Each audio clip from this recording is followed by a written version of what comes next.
How would you feel if you'd worked most, if not all of your life, knowing exactly what you'd be retiring, when you'd be retiring, and then getting your pension?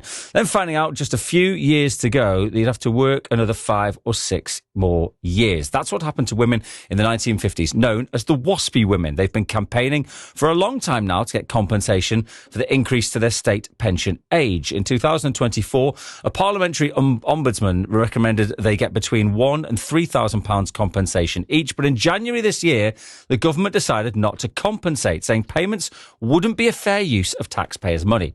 Well, now we have a new Prime Minister in Number 10. The campaigners hope Andy Burnham might reverse that decision. Jane Cowley is from WASPy Women in Northumberland, and she joins me now. Good morning, Jane.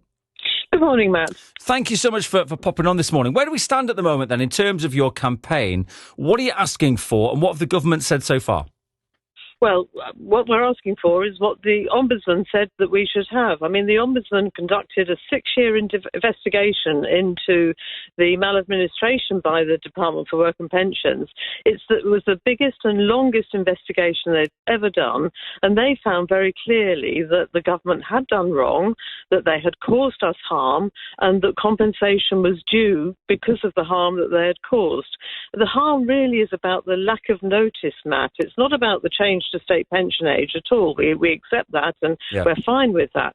But just, only finding out a year or so before you get to 60 that you're not going to be retiring at 60, but you're going to be going on until you're 65 or 66, has thrown so many women's lives into complete chaos. They'd made decisions that they couldn't reverse. They'd lost money because they'd made the wrong decision because they didn't have the right information to hand to help them make the right one. And that's what we're trying to do.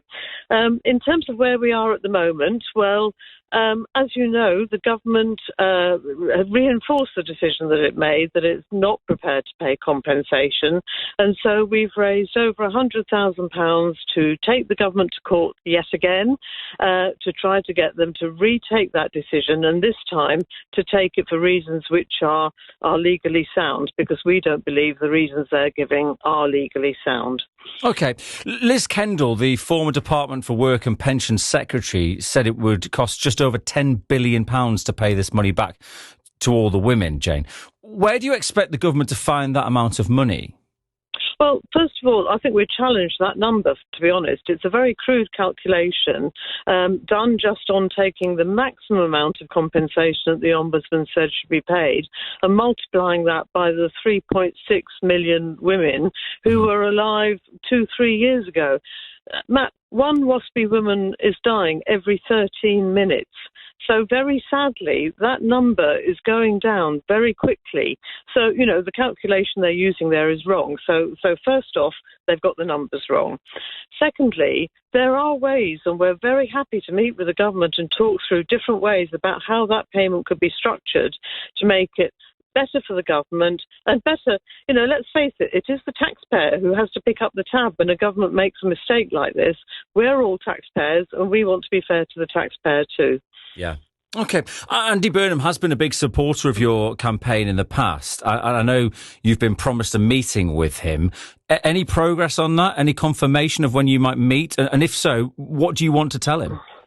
Well, we're in touch with his office and we're expecting them to get back to us with a date for a meeting, which we'd like to happen as soon as possible in the autumn once Parliament gets back into session. So that's what we're looking for there.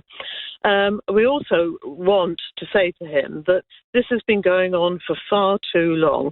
I can remember standing next to Andy Burnham at probably our very first demonstration in Westminster, and that was back in, I think, 2016. So, we're well down the path here. We've been going for well over 10 years. Andy knows the issue very well. He's been a supporter of us right from the start. So we won't need to be going over the whys and wherefores of what's happened.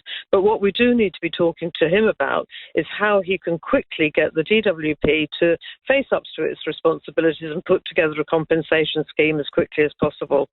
Jane, thank you for coming on this morning. As I say, we've followed this story and we will continue to do so.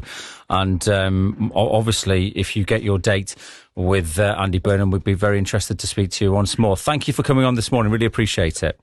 Thank you, Matt, and you'll be the first to know when we get that date.